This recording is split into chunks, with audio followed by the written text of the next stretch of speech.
English Premier League ifite ama ekipe atandatu azayihagararira muri Champions League, UEFA Champions League kuri iyi nshuro ikaba ari muri foruma nshyashya igiye gukinwa ku nshuro ya kabiri.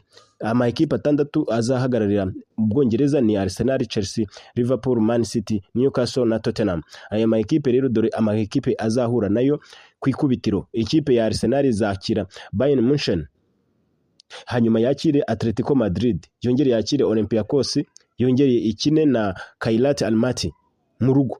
Hanyuma nijya gusura izasura ikipe ya Inter de Milan mu Butaliyani, yongere isure Club Brugge mu Bubiligi, yongere isure Slavia Praha, yongere isure Atletico Club cyangwa se na Atletico Bilbao yo muri Espagne.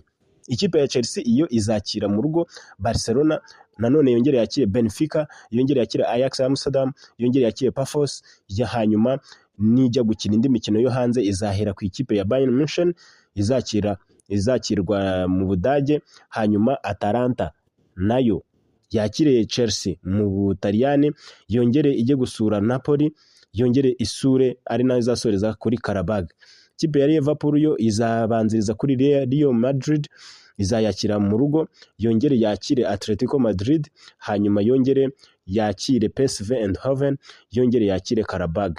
Mu gusoza imikino yo hanze izakina n'ikipe ya Inter de Milan mu Butaliyani, yayisuye izongera isure Frankfurt mu Budage, yisure kandi Marseille mu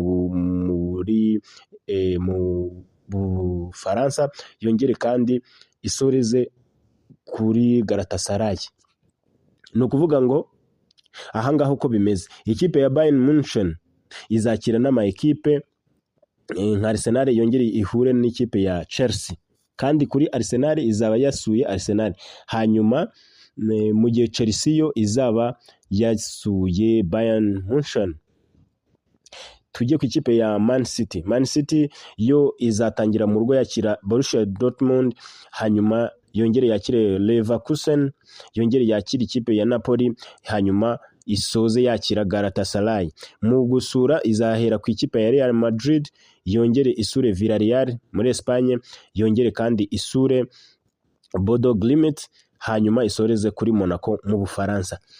Ikipe ya Newcastle yo izahera ku ikipe ya Barcelona iyakira, yongere kandi yakire ikipe ya Benfica, yongere kwakira PSV Eindhoven, hanyuma yakire ikipe ya Atletico Club cyangwa se Atletico Bilbao. Mu makipe izasura izahera kuri Paris Saint-Germain, isure kandi Bayern Leverkusen, yongere kandi isure Marseille, hanyuma isoreze kuri Union Saint-Gilloise. Ikipe ya Tottenham iyo izasurwa na Borussia Dortmund, hanyuma isurwe n'ikipe ya Villarreal yo muri Espagne, yongere isurwe na Slavia Praha, hanyuma isoreze ku gusurwa na Copenhagen. Hanyuma mu gusura yo izasura ikipe ya Paris Saint-Germain, isura ikipe ya Frankfurt mu Budage, isure ikipe ya Bodo Glimt, hanyuma isoreze kuri Monaco yo mu Bufaransa. Ni ukuvuga ngo ahangaha uko bimeze, ikipe ya Real Madrid izahura n'ama ekipe atatu yo mu gihugu cy'Ubwongereza, kuko Real Madrid kugeza kuri ubu izahura n'ikipe ya Liverpool, Real Madrid kandi izahura n'ikipe ya Man City nk'uko ubushize byagenze, kandi Real Madrid izongera ihure n'ikipe ya Chelsea. Mu gihe FC Barcelona nayo ifite imikino ibiri mu Bwongereza, kuko izakina n'ikipe ya Chelsea, ikine n'ikipe nanone ya Newcastle